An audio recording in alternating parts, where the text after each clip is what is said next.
I wanted to show you some upcoming features coming in 0.8 later. And so we have an NPC, of course, made with typewriter, and we can interact with him. But as you might have noticed, we're a little bit zoomed in currently. And if we start walking away, you can see that the zoom quietly exits. And when we get too far, the dialogue actually quits. So let's do that again. We walk away and boop, dialogue is gone. And this not only works for dialogue, but it also works during cinematics. So even when this cinematic is playing, I can still walk away and quit out the interaction.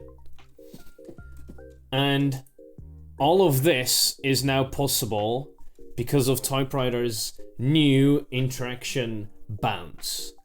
When triggering an event, such as interacting with an entity, you have dialogue that can be spoken, and when you have an interaction bound active, it can apply to it. So for example, the player radius interaction bound means that where the player is standing in a radius of 2 blocks, it makes a boundary. And if the player exits that boundary, then the interaction will be quit. Though sometimes you have something more important to show during an interaction, which you don't want the player to be able to exit the boundary.